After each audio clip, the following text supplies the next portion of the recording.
Xin chào. Xin chào Vietnam. Thank you. Thank you so much. Thank you. Please.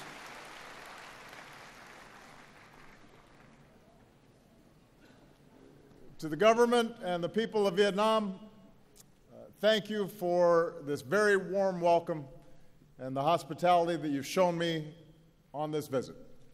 And thank all of you for being here today.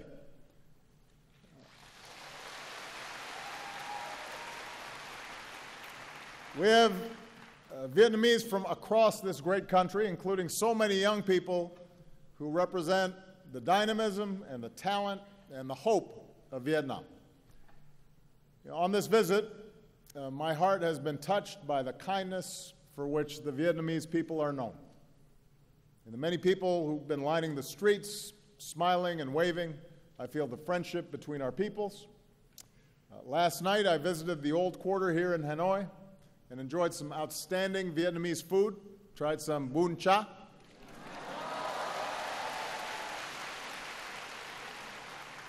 Drank some beer Hanoi. But I have to say, the busy streets of this city, I've never seen so many motorbikes in my life. So I haven't had to try to cross the street so far, but maybe when I come back and visit, you can tell me how. I am not the first American president to come to Vietnam in recent times, but I am the first, like so many of you, who came of age after the war between our countries. When the last U.S. forces left Vietnam, I was just 13 years old. So my first exposure to Vietnam and the Vietnamese people came when I was growing up in Hawaii, with its proud Vietnamese American community there. At the same time, many people in this country are much younger than me. Like my two daughters, many of you have lived your whole lives knowing only one thing, and that is peace and normalized relations between Vietnam and the United States. So I come here mindful of the past, mindful of our difficult history, but focused on the future, the prosperity, security, and human dignity that we can advance together. I also come here with a deep respect for Vietnam's ancient heritage. For millennia, farmers have tended these lands, history revealed in the Dong Xuân drums. At this bend in the river, Hanoi has endured for more than 1,000 years. The world came to treasure Vietnamese silks and paintings, and a great temple of literature stands as a testament to your pursuit of knowledge. And yet, over the centuries, your fate was too often dictated by others. Your beloved land was not always your own. But like bamboo, the unbroken spirit of the Vietnamese people was captured by DịCH. The Southern Emperor rules the southern land. Our destiny is writ in heaven's book. So today, we also remember the longer history between Vietnamese and Americans that is too often overlooked. More than 200 years ago, when our founding fathers, Thomas Jefferson, sought rice for his farm, he looked to the rice of Vietnam, which he said had the reputation of being whitest to the eye, best flavored to the taste, and most productive. And soon after, American trade ships arrived in your ports seeking commerce. During the Second World War, Americans came here to support your struggle against occupation.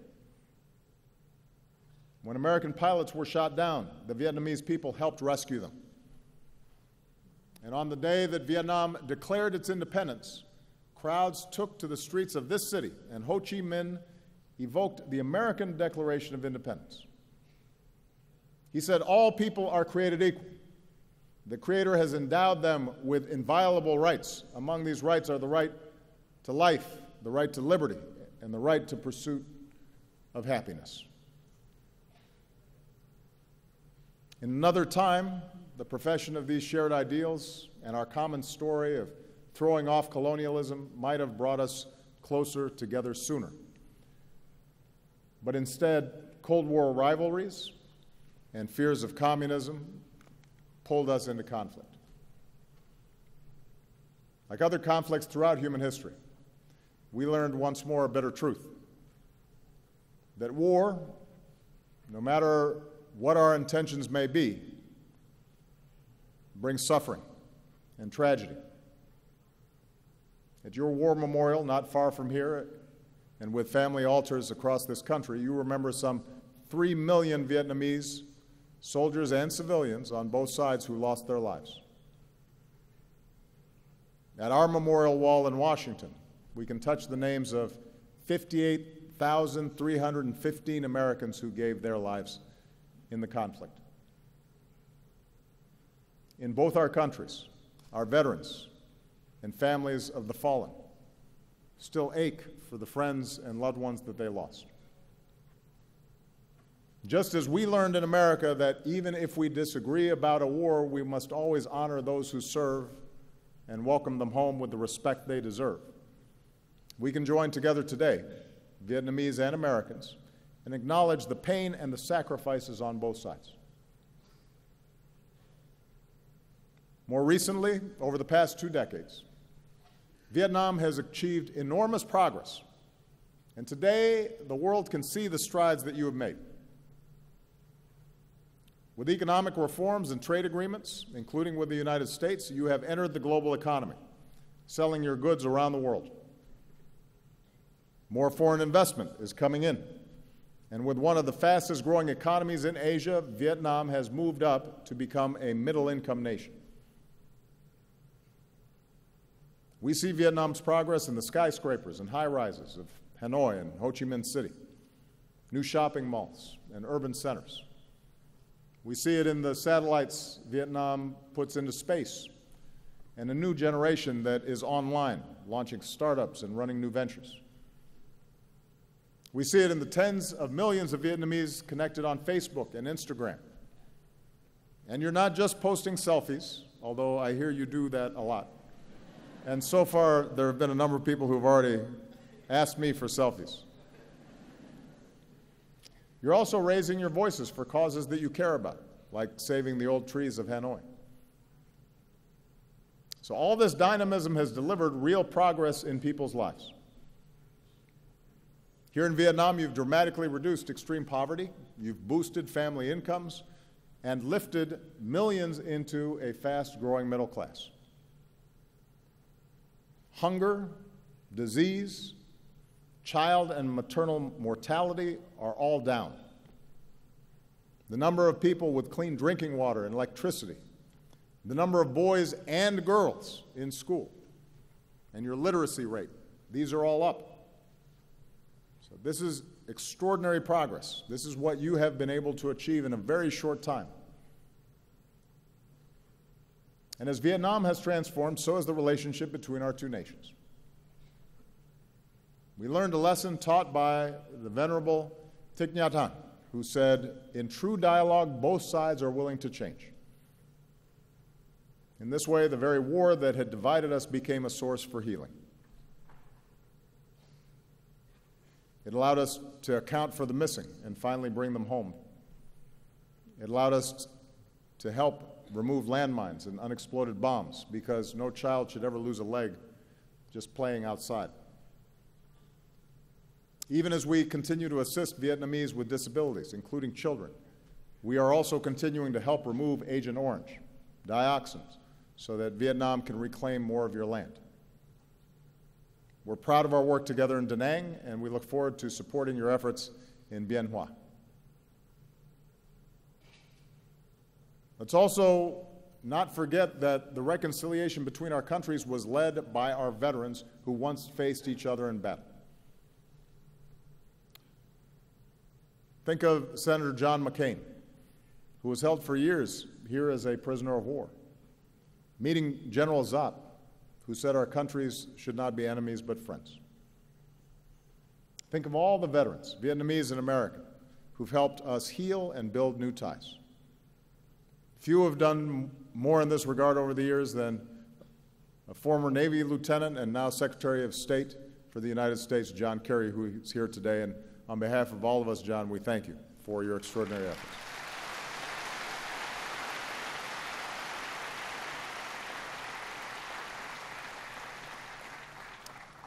Because our veterans showed us the way, because warriors had the courage to pursue peace, our peoples are now closer than ever before. Our trade has surged, our students and scholars learn together. We welcome more Vietnamese students to America than from any other country in Southeast Asia. And every year you welcome more and more American tourists, including young Americans with their backpacks, to Hanoi's 36 streets and the shops of Hoi An and the imperial city of Hue. As Vietnamese and Americans, we can all relate to those words written by Van Cao. From now, we know each other's homeland. From now, we learn to feel for each other. As president, I've built on this progress. With our new comprehensive partnership, our governments are working more closely together than ever before. And with this visit, we've put our relationship on a firmer footing for decades to come. In a sense, the long story between our two nations that began with Thomas Jefferson more than 2 centuries ago has now come full circle. It's taken many years and required great effort. But now we can say something that was once unimaginable. Today, Vietnam and the United States are partners. And I believe our experience holds lessons for the world. At a time when many conflicts seem intractable, seem as if they will never end, we have shown that hearts can change and that a different future is possible when we refuse to be prisoners of the past. We've shown how peace can be better than war. We've shown that progress in human dignity is best advanced by cooperation and not conflict. That's what Vietnam and America can show the world. Now, America's new partnership with Vietnam is rooted in some basic truths. Vietnam is an independent, sovereign nation, and no other nation can impose its will on you or decide your destiny.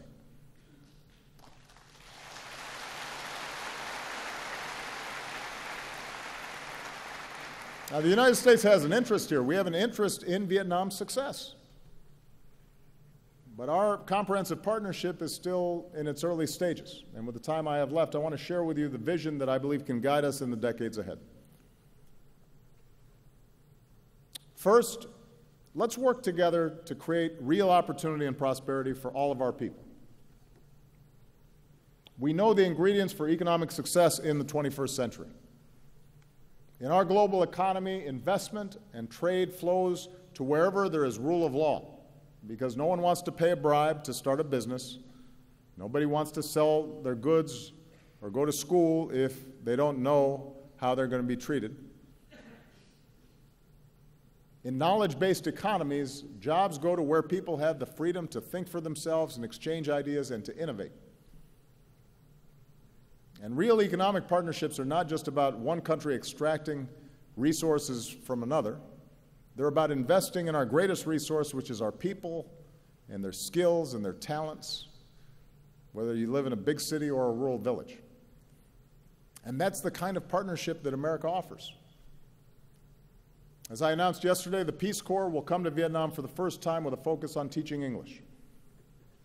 And a generation after young Americans came here to fight, a new generation of Americans are going to come here to teach and build and deepen the friendships between us.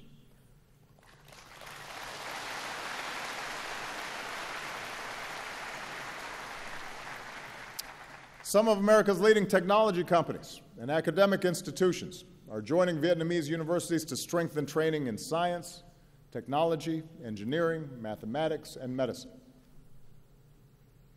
Because even as we keep welcoming more Vietnamese students to America, we also believe that young people deserve a world-class education right here in Vietnam. It's one of the reasons why we're very excited that this fall, the new Fulbright University Vietnam will open in Ho Chi Minh City, this nation's first independent nonprofit university. where there will be full academic freedom and scholarships for those in need.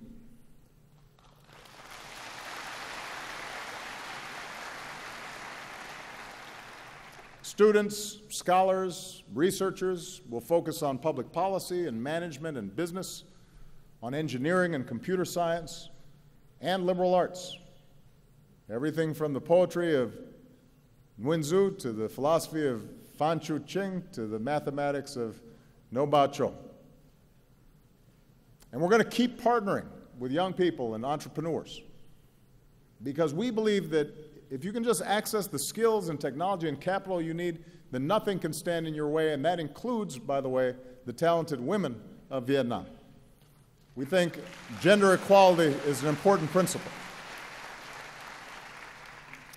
From Tኢና sisters to today, strong, confident women have always helped move Vietnam forward. And the evidence is clear. I say this wherever I go around the world. Families, communities, and countries are more prosperous when girls and women have an equal opportunity to succeed in school and at work and in government. That's true everywhere, and it's true here in Vietnam.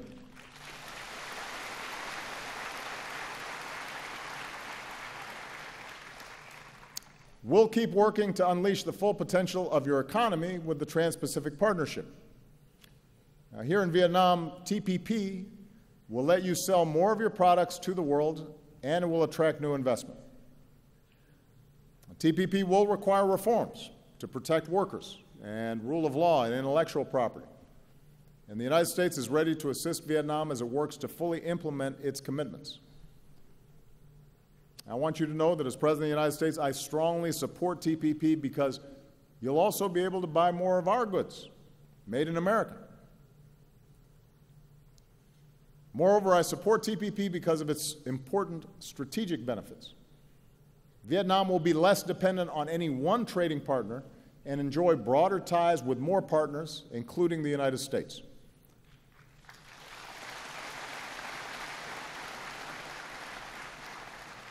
And TPP will reinforce regional cooperation.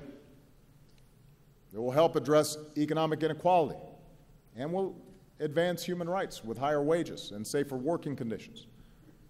For the first time here in Vietnam, the right to form independent labor unions and prohibitions against forced labor and child labor. And it has the strongest environmental protections and the strongest anti-corruption standards of any trade agreement in history. That's the future TPP offers for all of us, because all of us, the United States, Vietnam, and the other signatories, will have to abide by these rules that we have shaped together. That's the future that is available to all of us. So we now have to get it done for the sake of our economic prosperity and our national security. This brings me to the second area where we can work together, and that is ensuring our mutual security. With this visit, we've agreed to elevate our security cooperation and build more trust between our men and women in uniform. We'll continue to offer training and equipment to your Coast Guard to enhance Vietnam's maritime capabilities. We will partner to deliver humanitarian aid in times of disaster. With the announcement I made yesterday to fully lift the ban on defense sales, Vietnam will have greater access to the military equipment you need to ensure your security. And the United States is demonstrating our commitment to fully normalize our relationship with Vietnam.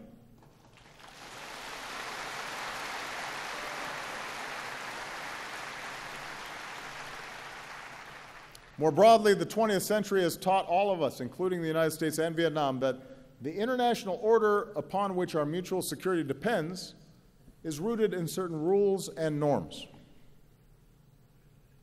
Nations are sovereign, and no matter how large or small a nation may be, its sovereignty should be respected, and its territory should not be violated. Big nations should not bully smaller ones. Disputes should be resolved peacefully.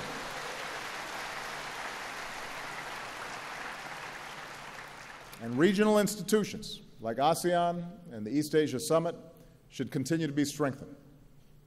That's what I believe, that's what the United States believes, and that's the kind of partnership America offers this region. I look forward to advancing this spirit of respect and reconciliation later this year when I become the first U.S. president to visit Laos. In the South China Sea, the United States is not a claimant in current disputes, but we will stand with partners in upholding core principles like freedom of navigation and overflight, and lawful commerce that is not impeded, and the peaceful resolution of disputes through legal means in accordance with international law. And as we go forward, the United States will continue to fly, sail, and operate wherever international law allows, and we will support the right of all countries to do the same.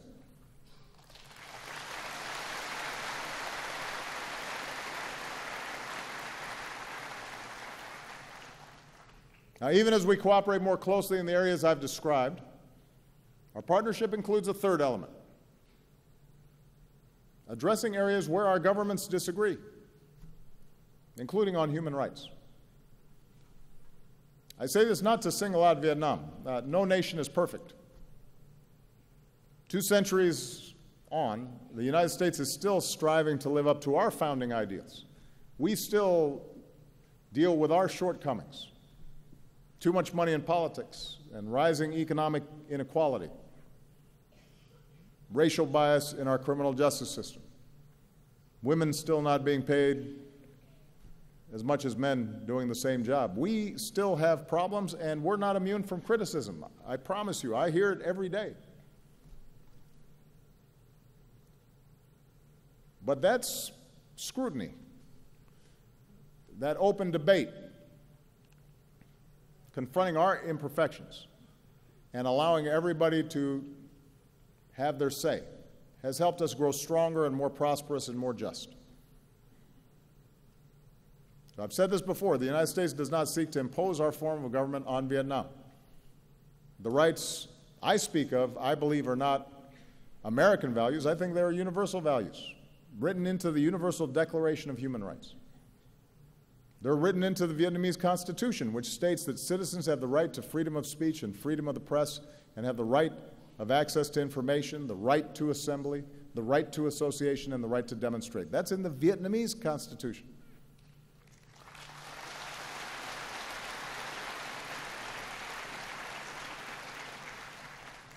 So really, this is an issue about all of us, each country, trying to consistently apply these principles, making sure that we, those of us in government, are being true to these ideals. In recent years, Vietnam has made some progress. Vietnam's committed to bringing its laws in line with its new constitution and with international norms. Under recently passed laws, the government will disclose more of its budget, and the public will have the right to access more information. And as I said, Vietnam has committed to economic and labor reforms under the TPP. So these are all positive steps. And ultimately, the future of Vietnam will be decided by the people of Vietnam. Every country will chart its own path, and our 2 nations have different traditions and different political systems and different cultures. But as a friend of Vietnam, allow me to share my view, why I believe nations are more successful when universal rights are upheld. When there's freedom of expression and freedom of speech, and when people can share ideas and access the internet and social media without restriction, that fuels the innovation economies need to thrive. That's where new ideas happen. That's how a Facebook starts. That's how some of our greatest companies began. Because somebody had a new idea that was different, and they were able to share it. When there's freedom of the press, when journalists and bloggers are able to shine a light on injustice or abuse, that holds officials accountable and builds public confidence that the system works. When candidates can run for office and campaign freely, and voters can choose their own leaders in free and fair elections, it makes the countries more stable because citizens know that their voices count and that peaceful change is possible. And it brings new people into the system.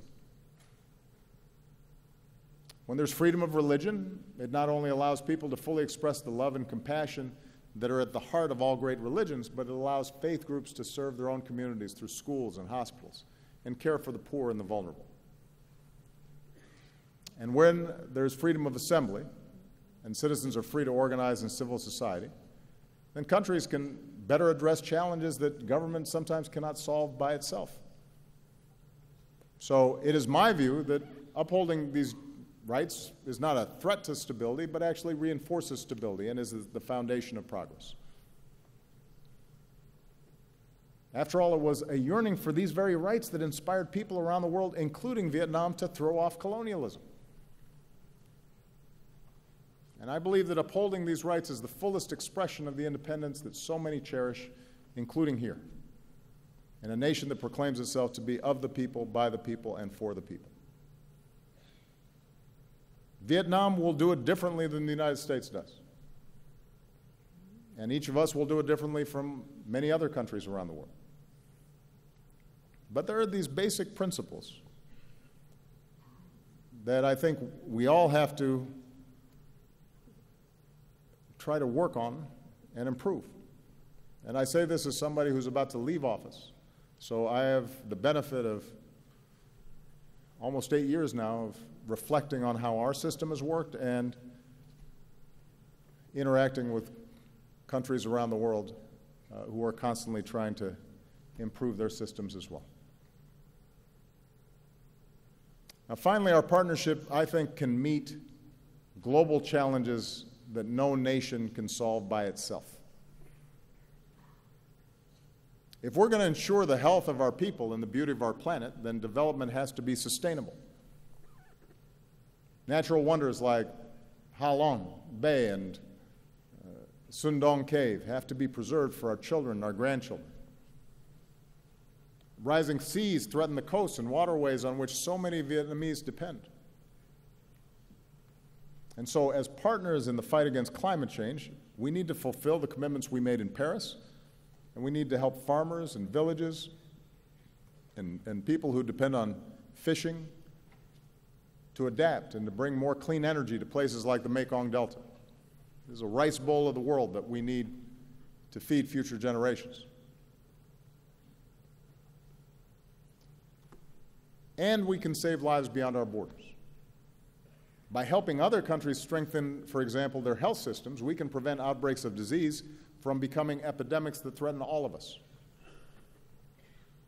And as Vietnam deepens its commitment to UN peacekeeping, the United States is proud to help train your peacekeepers. And what a truly remarkable thing that is. Our two nations that once fought each other now standing together and helping others achieve peace as well. So in addition to our bilateral relationship, our partnership also allows us to help shape the international environment in ways that are positive. Now, fully realizing the vision that I've described today is not going to happen overnight, and it is not inevitable. There may be stumbles and setbacks along the way. There are going to be times where there are misunderstandings. It will take sustained effort and true dialogue where both sides continue to change. But considering all the history and hurdles that we've already overcome, I stand before you today very optimistic about our future together.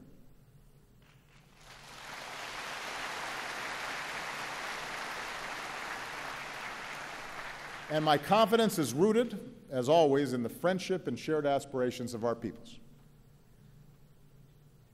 I think of all the Americans and Vietnamese who have crossed a wide ocean, some reuniting with families for the first time in decades, and who, like Jin Kong Sun said in his song, have joined hands in opening their hearts and seeing our common humanity in each other.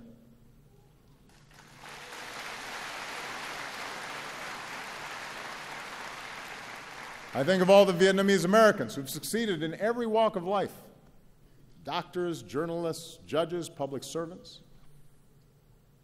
One of them, who was born here, wrote me a letter and said, "By God's grace, I've been able to live the American dream.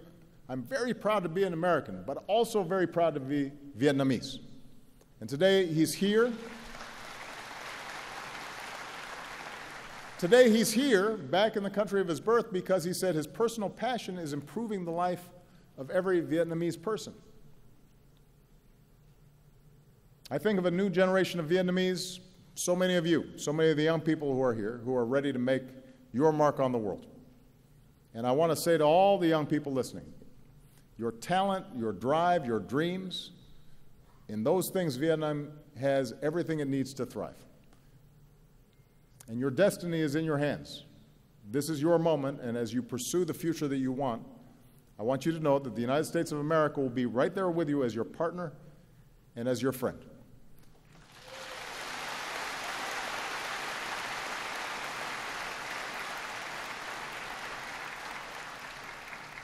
And many years from now, when even more Vietnamese and Americans are studying with each other, innovating and doing business with each other, standing up for our security and promoting human rights and protecting our planet with each other, I hope you think back to this moment and draw hope from the vision that I've offered today.